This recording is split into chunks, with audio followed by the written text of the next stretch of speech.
Nothing I'm about to recommend in any way impinges on the Second Amendment. They're phony arguments suggesting that these are Second Amendment rights at stake from what we're talking about. But no amendment to the Constitution is absolute.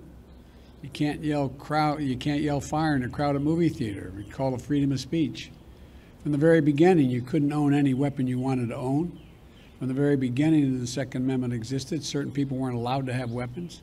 So the idea is just bizarre to suggest that some of the things we're recommending are contrary to the Constitution. Gun violence in this country is an epidemic. Let me say it again. Gun violence in this country is an epidemic, and it's an international embarrassment. You know, we saw it again last night as I was coming to the Oval Office. I got the word that in South Carolina, a physician with his wife, 2 grandchildren, and a person working at his house was gunned down, all 5. So many people, so many of the people sitting here today know that well, unfortunately. You know, they know what it's like when the seconds change your life forever. I've had the pleasure of getting to meet in awful circumstances many of you who've lost your children, your husbands, your wives.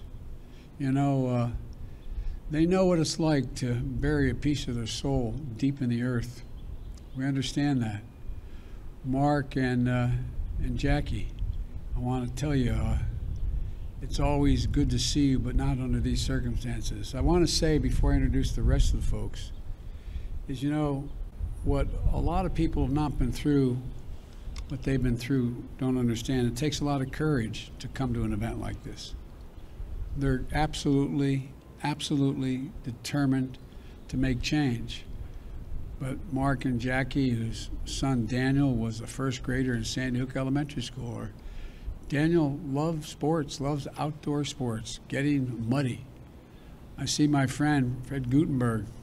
His daughter, Jamie, was a freshman at Marjorie Stoneman Douglas High School. She was an accomplished dancer.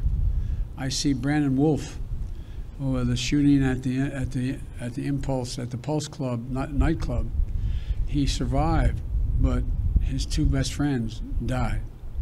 Greg Jackson, who was just walking down the street when he was caught in the crossfire of a gunfight. And of course, I see a close friend of Jill's and mine, Congresswoman Gabby Gifford, who is here, who was speaking with her constituents in front of a grocery store in her state when she was shot and a member of her staff was killed. You know, they're here, and their pain is immense.